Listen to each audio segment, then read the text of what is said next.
नमस्कार मंडळी. मागच्या वेळेस बाई पण भारीच्या इंटरव्ह्यूच्या वेळेस केदार सर माझ्यासोबत होते. मी गंगाधर टिपरे नावाची सिरियल केली होती माहिती. हो, त्यात आबा म्हणजे दिलीप रावचं वाक्य होतं, जेवताना मी बोलत नाही. आणि जेवताना मस्त इंटरव्ह्यू केला होता आणि ते पांढरा शर्ट घातला होता मी. सेम तोच आहे. हा, मी तो बदलत नाही, मी तोच ठेवतो. मी तोच घालून फिरतो कारण माझ्याकडे एकच आहे. सर काय इलेक्शन लढवायचं काय ठरवतं का? राजकीय लोक जास्त पांढरं घालतात. हे बघा काय माहिती ना, इलेक्शन लढवायचं असतं तर मग खूप अगोदरच लढवलं असतं. आता केस पण पांढरे झाले त्यामुळे आता नाही, आता एक्सपिरियन्स वाटता ना तुम्ही. अजिबात नाही, छान चाललंय. नक्की जागा ही अशी छान चाललंय हे काय समजायचं आम्ही. हा म्हणजे आता सिनेमा येतोय त्यामुळे छान चाललंय. राजकारण नको नाही, मी सिनेमाबद्दल बोलायला आलो. अच्छा, मग आपण राजकारणाकडे न वळता थेट सिनेमाकडे वळूया. झापूक झुपूक हा असा अनोखा टायटलचा एक मूवी तुम्ही घेऊन आलात. झापूक झुपूक विषय काय नेमका? प्रत्येक वेळी विषय काहीतरी वेगळे असतात तुमचे. नाही पण आनंद आहे. झापूक झुपूक म्हणजेच सूरज चव्हाण आणि सूरज चव्हाण म्हणजेच झापूक झुपूक, हे एक समीकरण. प्रेम दिसन तिथं ठोका, कालीज लावताना तर बेटन गोलीगत धोका. मला वाटतं बिग बॉस मराठीच्या पहिल्या दिवसापासून ते लोकांच्या मनात रुजलेली गोष्ट आहे. आणि मी ठरवलं की सिनेमामध्ये सूरज चव्हाणला घ्यायचं त्या कॅरेक्टरसाठी. सूरज, तिचं 100% प्रेम आहे तुझ्यावरती. I Prem, I love you बोलायचंय. मला नाही जमणार. सोना, मला सोना. अरे तुला धरलंय कोणी? सूरज चव्हाणची बायोपिक नाही आहे ही. हा, तो फार मोठा गैरसमज आहे फार मोठा लोकांमध्ये. गैरसमज आहे. आणि सूरज चव्हाण हे कॅरेक्टर आहे आणि सूरज चव्हाण जसा आहे तसं ते कॅरेक्टर आहे. यो शिकवणार याला गणितातलं ग बी येत नाही. गणितात गबे असतो. फक्त स्टोरी वेगळी. स्टोरी फक्त नाही, स्टोरीज वेगळी आहे. फक्त सूरज चव्हाणला त्याच्यात घेतलंय. पण सूरज चव्हाण तर तोच आहे ना. जो रिअल लाईफ मध्ये सूरज चव्हाण असतो तो तसाच आहे, फक्त तो स्टोरी त्या स्टोरी मध्ये आहे. तो ना बदलू पण शकत नाही. त्यांनी स्वतः जरी ठरवलं ना तरी त्याला ते बदलता येणार नाही, इतका तो तसाच आहे. पण झापूक झुपूक हा फॅमिली एंटरटेनमेंट फिल्म आहे. आपल्या कष्टाचे पैसे वसूल करणारी फिल्म आहे. कारण मी ना नेहमी हा विचार करतो पहिला ऑडियन्स म्हणून की मी हा सिनेमा किंवा एक कुठली कलाकृती बघायला का जाऊ, कारण माझे एवढे पैसे गुंतवणार आहेत. तर मग आपल्याला पैसा वसूल एंटरटेनमेंट जर बघायची असेल तर झापूक झुपूक बघावंच लागेल. पंजाबरावांची मुलगी बाहेरून शिकून आली आहे, नारायणी नाव आहे तिचं. नारायणी. आजपर्यंत जेवढे चित्रपट केलेत सगळे एक्सपिरियन्स ॲक्टर असतील किंवा ज्यांनी ॲक्टिंग क्षेत्रात खूप वर्ष काम केले अशा लोकांसोबत तुम्ही काम केले ना. आता ह्या चित्रपटात थेट सूरज, किती मजा आली, किती अडचणी आली, ती गंमत काय घडली? मजा कसली? मजा करायला सिनेमा नाही होत. तरी गमतीशीर किस्से वगैरे काहीच नाही? काही नाही. खूप आम्ही फोकस काम केलं, डेडिकेशननी काम केलं, कष्ट घेतलेत आणि जे मी प्रत्येक सिनेमामध्ये घेतो.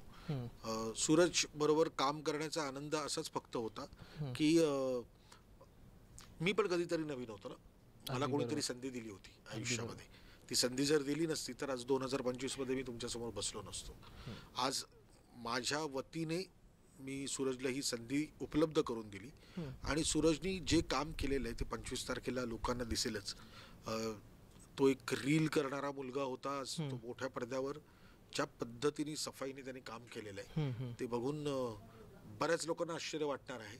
आणि आम्हाला खात्री आहे की ही सगळी यंग पिढी, कारण मला 32 वर्ष मी काम करतोय पण यांचे सगळ्यांचे बऱ्यापैकी पहिल्या फिल्म्स आहेत. जुईचे फक्त माझ्यापेक्षा जास्त झालेत सिनेमे, पण बाकी सगळे आम्ही नवोदित आहोत जुई समोर. पण या सगळ्यांबरोबर काम करण्यामध्ये एक वेगळी ऊर्जा असते. कारण तुम्ही ना पुढच्या जनरेशन बरोबर जेव्हा काम करताना तेव्हा तुम्ही किती अपडेटेड आहात, अगदी बरोबर, याचा विचार आधी करावा लागतो. त्यामुळे ती एक गंमत या अख्ख्या सिनेमामध्ये तुम्हाला दिसेल. अगदीच. पुढचा प्रश्न मला सूरजला आहे. चित्रपटापासून थोडासा वेगळा प्रश्न आहे. थोडासा सूरजला एवढ्या वर्ष आलं आम्ही बघतोय, मी बघतो स्वतः इंस्टाग्रामवर तुझं लोकांनी प्रेम पण दिलं, काय लोकांनी ट्रोल पण केलं आणि प्रत्येकाने वेगवेगळं मत मांडलं आत्तापर्यंत. सूरज असाच आहे, सूरज तसाच आहे, तो हा असाच आहे, ब्ला ब्ला ब्ला ब्ला. पण आज सूरज माझ्यासमोर आहे ह्या चित्रपटाच्या माध्यमातून. सूरज कोण आहे सूरजच्या पर्स्पेक्टिव्हने? सूरज कोण आहे? तू काय सांगशील? सूरजची व्याख्या तुला सांगायची. Who is Suraj? Who is Suraj Chavan? English मला कुठे येत.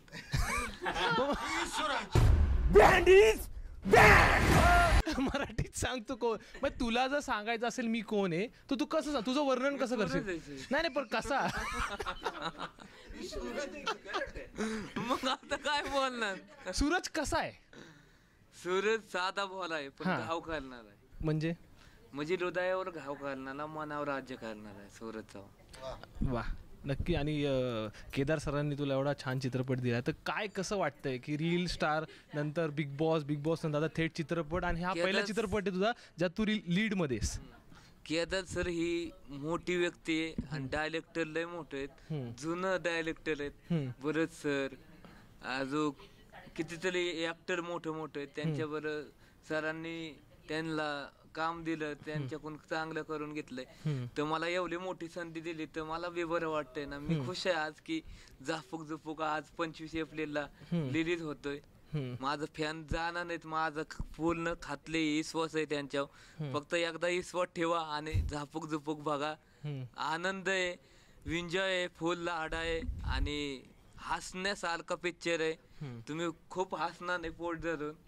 झापूक एन्जॉय करा. एखादा डायलॉग होऊन जाऊ दे मस्त तुझ्या आवडीचा पिक्चर मधला कोणता तरी. कुठलाही तुला आवडणार डायलॉग? मला आठवत नाही तरी तुझा एखादा डायलॉग. माझा बोलतो, दिलाची परी तुझ्या गालाव खरी, अगं बादशा मी तुझा बाहुबली. बाहुबलीचं मस्त मिश्रण केलं. आणि कसं होतं अख्खा प्रवास चित्रपट करताना? कसं वाटतं? प्रवास सोपं आहे. ऍक्टिंग करायला मला काही जमत नाही. मला ऍक्टिंग कधी जमली नाही. आणि म्हणजे सरांनी करून घेतलंय ते ओरिजिनल करून घेतलंय. मी हाय तसाच आहे पहिल्यापासून, साधा सिंपल. सरांना जसं पाहिजे होतं तसंच सरांनी काम करून घेतलंय माझं. काय काय वाटलं तुला अख्खे चित्रपट करताना? कारण की डायलॉग लक्षात ठेवणं. काय रॅप तो अख्खा पाठ करा. 2-3 गाणे ती बी लय अलगव गेली. झुरलत नाही ना असं. एवढं करायचं सोपं आहे का? एवढं पाठ आहे ते. पाठ करायचं, लिपसिंग करायचं मला कुठे जमतंय ते. मग कसं करून घेतलं तू? सरांनी करून घेतलंय ते अख्खी जादू सरांची. मग सर आणि तू किती वेळा असे बसायचे अभ्यासाला वगैरे? अभ्यास करत नाही आम्ही, direct one take shot. Direct sir काय आम्ही बोलत नाही कर. म्हणजे सर असे यायचे डायलॉग ऐकवायचे तू बोलायचं डायरेक्ट प्रत्येक डायलॉग व्हायचं आधी मध्ये मला व्हायचं पण मॅक्सिमम शॉर्ट बसायचं असं व्हायचं. नाही तुझ्याकडे मला यायचंय परत. तुम्ही असं गोल फिरणार आहे. जोही एखादा असा किस्सा सांग मला शूटिंग मधला, कारण की तुलाही माहिती लाईक आणि सबस्क्राईब करायला किती कष्ट लागतात लोकांना सांगायला. खूप अवघड असं लोकांना कन्व्हिन्स करणार लाईक करा शेअर करा. तर असं काहीतरी सांग की ऍटलिस्ट लोक लाईक आणि शेअर करतील, असा कुठला तरी किस्सा चित्रपटामधला. हा किस्सा म्हणजे गमतीशीर नाहीये पण थोडाफार आहे माझ्या बाजूने. पण यातून हे कळेल मला असं वाटतं प्रेक्षकांना की आम्ही जे सतत सांगतोय की आम्ही खूप मेहनत आणि डेडिकेशनने हा चित्रपट केलाय. तर एक सीन होता, नेहमीसारखंच सर एक्सप्लेन करत होते की कसा करायचा. आणि त्या सीनमध्ये तो ट्रेलरमध्ये शॉट आपण बघितलाय की मी सूरजचा हात धरून त्याला मी ओढून नेते कुठेतरी. जरा किंमत दिली म्हणजे प्रेमात पडली असं नसतंय. तर तो सीन दाखवत असताना म्हणजे आत्ता जे तुम्ही बघताय सरांच्या हाताला लागलंय, तर सूरजला सर ते दाखवत होते की असं नारायणी घेऊन जाईल. आणि तर तेव्हा मी सरांचा हात धरला होता आणि मी समोर बघून आम्ही ती रिहर्स करतोय आणि त्या पायरीवरून सरांचा पाय स्लिप होऊन ते खरंच पडले. आणि मी पुढे बघत असल्यामुळे मला कळलंच नाही की काय झालं. आणि तेव्हा इतकं जोरात सरांना लागलं. पण मला खरंच म्हणजे मी जे म्हणते की आत्तापर्यंत केदार सरांबरोबर काम करण्याची इच्छा होती. म्हणजे मी इतकी मोठी फॅन होते त्यांची, अजूनही आहेच. आणि आता अजून मला असं वाटतं की माझी इच्छा अजून त्यांच्याबरोबर चित्रपट करायचे. पण त्यावेळी जेव्हा त्यांना लागलं त्यानंतर कळलं की हे काय परत तुला असं झालं का? अरे बापरे काय झालं? हो झालं. मी आता आहे का नाही? नाही इतकं नाही, पण मी घाबरले होते. मला असं कारण त्यांना खूप वेदना होत होत्या. पण तरी मी जे म्हणते मला मुद्दा हा मांडायचा की हात नीट पकडला नव्हता. नाही त्यामुळे नाही, पायरी हो हात सोडला नव्हता. पण पण सरांचं डेडिकेशन आणि पॅशन जे मी बघितलंय तेव्हा मला वाटतं अर्धा तासच फक्त जे आम्ही थांबलो त्यांना दुखत होतं, पण त्यानंतर सर उभे राहिले आणि ते म्हणाले आपण टेक करतोय. सो मला असं वाटतं की हे इतकं दुखत असूनही डॉक्टरांकडेही तेव्हा लगेच त्यांना घेऊन गेले नव्हते, तरी त्यांचं होतं की नाही आत्ता हे महत्त्वाचं आहे. आणि त्यांनी ते हे जे पॅशन आहे थ्रू आउट द प्रोजेक्ट, त्यांची जी एनर्जी होती ती आम्हालाही पास ऑन होत होती. आणि सुरुवातीपासूनच सरांनी जे सांगितलेलं की सगळ्यांची पॉझिटिव्हिटी या प्रोजेक्टमध्ये लागली पाहिजे आणि 100% सगळ्याच कलाकारांनी देण्याचा प्रयत्न केला आहे सरांच्या मार्गदर्शनाखाली. तर येस, असा हा किस्सा आणि म्हणून मुद्दाम हा सांगावा असं वाटला. सर याच्यावर काय तुमची विशेष टिप्पणी, कारण की तुम्ही सुरुवातच केली की यूथ सोबत अपडेट राहायला लागेल, पण इथं उलटं चाललंय. याचा पुरावा असा आहे की मी डाव्या हाताने फिल्म केली नाही.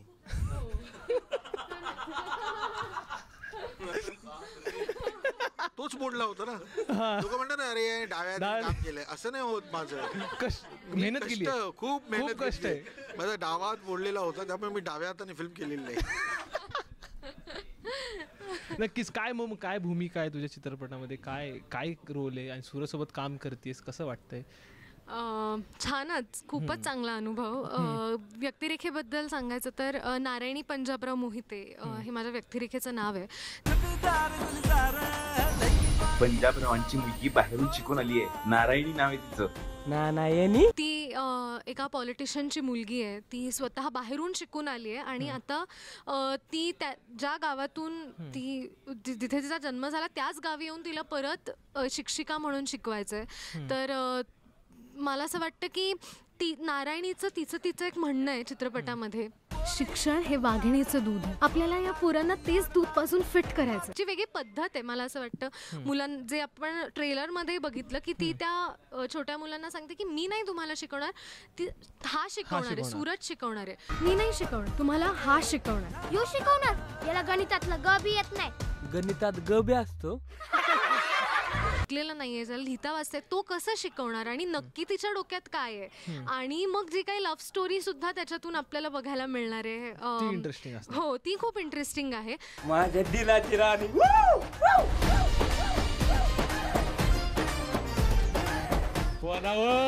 चिठ्ठी पोचली. त्यासाठी ऑफकोर्स सगळ्यांना सांगेन 25 एप्रिलला तुम्ही चित्रपट बघा. अगदीच. आता आपल्यासोबत इंद्रनील सुद्धा आहेत. सर तुम्ही जरा अपसेट वाटताय तुमच्या चेहऱ्यावर, का दमलेत? अपसेट वाटतं? हो, थोडंसं. मला नाही मला इकडून एनर्जी जास्त ती इकडून थोडी लो येते. नाही काय झालं, हिने किस्सा सांगितला, मग तिने सांगितलं की मी थोडी गमतीशीर ऐकत होतो आणि मग सरांचा हात मोडल्याचा किस्सा सांगितल्यावर मी थोडा सॅड. अच्छा, हो. सर हे नोट डाऊन करा सर, तो सॅड झालाय सर.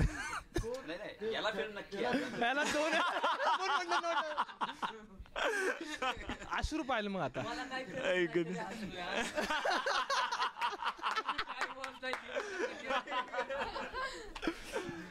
म्हणजे हे लाफ्टर कसं येतं? आता काय म्हणला तू? अरे मला काय करत नाही तरी मी हसतोय. माझ्या केसांमुळे तुम्हाला कदाचित डोळे दिसत नसतील, आता कदाचित जरा फ्रेश वाटत आता थोडस. मग काय ओव्हरऑल भूमिका काय? मगाशी मी दुसरा इंटरव्ह्यू ऐकत होतो, प्रेमाबद्दल तू फार चांगली व्याख्या सांगत होता वगैरे वगैरे. सो पहिला रोल नाही, पण त्याची फार इंटरेस्टिंग होती.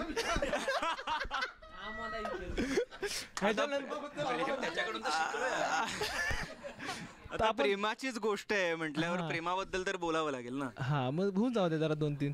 आता सगळेच बसलेत ऐकायला प्रेमाची व्याख्या. आपण रोल बद्दल बोलूयाच, पण आता विषय निघालाय तर प्रेम असतं रे, म्हणजे असतं, असं हवेत असतं, ये जा करत असतं, सगळीकडे असतं प्रेम. काय बोलणार प्रेमाबद्दल? आणि प्रेम म्हणजे काय? प्रत्येक गावात असतं.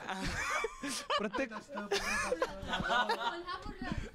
कोल्हापुरात, नाशिक, मुंबई, पुणे. हा सर, तुम्हाला ब्रांचेस म्हणायचे का? प्रेम म्हणजे प्रेम असतं. तुमचं आमचं सेम नसतं. इथे कसं असतं, पुण्यात असतं, मुंबईत असतं. मी ना फार थोडा प्रेमाच्या बाबतीत ऑर्थोडॉक्स माणूस आहे तसं बघायला गेलं तर. म्हणजे असं पत्र किंवा ह्या गोष्टींमध्ये बिलीव्ह करणार आहे. म्हणजे सरांचा का असा गैरसमज झालाय मला माहिती नाही. खरं तर असा मी फार जोर लावून प्रेम करणारा माणूस आहे. मग केलंय का आतापर्यंत? केलं ना, प्रेम प्रत्येकालाच होतं. आहे का मलाही अजून? झालंय. किती आहे ते विचार. किती प्रेम आहे आता? आपण सरांचा प्रश्न मी तुला सेम किती किती किती ठिकाणी प्रेम आहे तुझं? नाही आता मी एकटाच आहे. आता एकटा बास आहे मी आता स्वतःला. म्हणजे किती लोकांना आहे दिसतंय का? नाही, मला ते पटतच नाहीये ना. जो माणूस म्हणतो की मला पत्र ओल्ड स्कूल वाला आहे, नाही, पत्र एवढा आवडतातच. सुंदर दिसतोस तू, एवढा देखणा आहेस. सर पण म्हणले. आता सर बोलत असतील तर काही तथ्य असेल नाही, ना. सरांचं- एवढा चित्रपट बनवल्या सरांनी, त्यासोबत होते. नाही, सरांचं माझ्यावर विशेष प्रेम आहे, त्यामुळे सरांना वाटतं की मी लवकरात लवकर कोणाच्या तरी प्रेमात पडावं. आणि काय भूमिका, काय चित्रपट? सो मी शेखर नावाची भूमिका करतोय, जो आर्टिस्ट आहे आणि असा खूप हॅपी गो लकी आपण ज्याला म्हणतो अशा पद्धतीचा आहे. आणि मैत्रीमध्ये, प्रेमामध्ये खूप बिलीव्ह करणारा माणूस आहे. मला असं वाटतं की ट्रेलरमध्ये तुम्ही पाहिलंच असेल की सूरजचा जिगरी मित्र आहे मी. मला लव लेटर दे ना. कोण आहे ती? माझा बच्चा. सूरज माझ्याकडे पत्र वगैरे मागायला येतो, मी त्याला लिहून वगैरे पत्र देतो. तर मी त्याला पत्र का देतोय किंवा त्या पत्रामध्ये काय आहे. आणि आत्ता आपलं जे गाणं आलेलं आहे त्या गाण्यामध्ये शेखर आणि नारायणी एकत्र का नाचतायत, त्यांची केमिस्ट्री काय आहे, किंवा सूरजचा आणि नारायणीचा आणि शेखरचा एकत्र मिळून काय बॉन्ड आहे. हे असंख्य प्रश्न आहेत ज्याची उत्तरं मी आता देऊ शकतो, पण तुम्हाला त्यासाठी चित्रपट बघावा लागेल. कारण चित्रपट बघितल्यानंतर तुम्हाला आपोआप या सगळ्याची उत्तरं मिळतील. आणि ही जी हा जो सस्पेन्स आहे हा चित्रपटामध्ये खरं तर बाहेर येणार आहे असा छानपैकी. नक्कीच आपल्यासोबत चित्रपटाचे विलन आहेत हेमंत. मी म्हणजे आल्याला बघितलं, मी ओळखलंच नाही, कारण की चित्रपट स्क्रीनवर फार वेगळा दिसतोय, आत्ता फार वेगळा दिसतोय. काय भूमिका आहे आणि एक विलनचा रोल करून कसं वाटतंय? विलनचा रोल करून कोणालाच चांगलं वाटत नाही. म्हणून प्रश्न विचारला, कसं वाटतंय? नेहमी खूप पॉझिटिव्ह रोलच्या शोधात सगळेच असतात. नाही, पण हा रोल करताना मेहनत आणि आनंद दोन्ही गोष्टी होत्या. त्याचं कारण हे की सरांनी हा विलन खूप वेगळा लिहिलाय, त्याच्यामुळे याच्यासाठीचे कष्ट खूप वेगळे होते. जी नेहमीची प्रोसेस जी आपण करत असतो कुठला ऍक्टर, नाटक करताना, सिरियल करताना, ती सगळी प्रोसेस मी पहिली गोष्ट ही बाजूला सारली होती. आणि केदार सरांनी मला सुरुवातीला सांगितलं होतं की आतापर्यंत जे जे केलेलं ते सगळं विसरून जा, हे ते कॅरेक्टर्स नाहीये. आणि त्यांनी काही फिल्म सांगितल्या होत्या किंवा काही घरी स्टडी करायचा असेल तर तो सांगितला होता. सो ते सगळं केलं, त्याच्यामुळे माझ्या घरच्यांना थोडा त्रास झालेला आहे तो स्टडी करताना. सो मला सरांनी नजर सांगितली होती पहिली गोष्ट, की त्या कॅरेक्टरची नजर काय हवी आहे. सो मग ती शोधली, ती सरांना आवडली आणि मग आम्ही पुढची प्रोसेस सगळी केलेली आहे. 4 लाईक मिळाले म्हणून काय माणसाची लायकी बदलत नाही ना. मी सारखा सूरजकडे याच्यासाठीच येतो की तो म्हणजे एनर्जीची बँक आहे सूरज म्हणजे. सो तो आमच्या सगळ्यांनाच मोटिवेट करत होता की पहिलीच गोष्ट तो ऍक्टर नाही तरी पण तो एवढं सगळं करतोय आणि तो फार जेन्युइनली भारी करत होता. सो आमची पण ती जबाबदारी होती की आम्ही अजून चांगलं कसं करता यावं. आम्ही तो करण्याचा प्रयत्न केलेला आहे आणि केदार सरांनी कमालीची आम्हाला सपोर्ट केलेला आहे की काय केलं पाहिजे यासाठी. सो अशी सगळी मूवी आहे आणि एक किस्सा आहे जसं सरांना लागलेलं आहे मूवीमध्ये, सीन समजून सांगत असताना. तसं एका शॉटला माझी पण बरगडी दुखावलेली आहे, एकाने मला खरी लाथ मारली आहे. सो ती कोणी मारली आहे तेही कळेल तुम्हाला, पण ते सिनेमा 25 एप्रिलला जाऊन बघा. ती लाथ खरी आहे आणि मी डायरेक्ट जाऊन खुर्चीवरती बसलेलो आहे.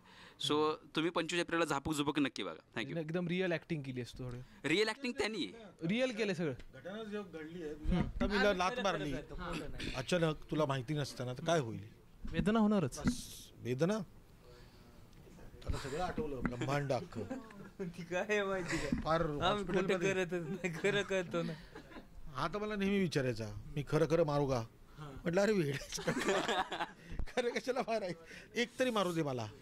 आणि तो मारणारा मलाच होता, म्हणजे एक तरी हे म्हटलं मारू दे मला. मला फायटिंग कर वाटते ना, फाईटले आवाज. पण तुम्हाला किस्सा वरून कुठे मारायचा?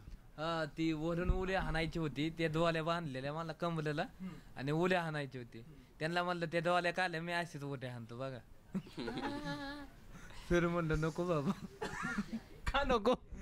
अरे पुढचा पिक्चर कसा व्हायचा? मग त्याने विचार नाही, तू इमॅजिन केलं का पुढे काय होणार आहे? नाही, तो तर तयारच होता. त्याला भीती नाही वाटत त्याची. मला नाही भीती वाटत. विहिरीत बी उड्या हाणायचो ना, पलटी उडी अशी, परत किरण सुरके, मुटका म्हणलं की 2 असे मांडी घालायची, मुटका हाणायचा. माहिती आहे मला. म्हणजे तुम्ही बघू शकता की बिहाइंड द सीन मध्ये एवढं मनोरंजन आहे, एवढी मेहनत आहे, तर ऑन स्क्रीन काय असेल हे बघायलाच पाहिजे. आणि 25 तारखेला सिनेमा नक्कीच बघा. आणि शेवटचं सूरज, तुझ्या स्टाईलमध्ये लोकांना कसं इन्व्हाइट करशील पिक्चर बघायला तुझ्या स्टाईलमध्ये? नमस्कार, मी तुमच्या महाराष्ट्राचा लाडका सूरज चव्हाण.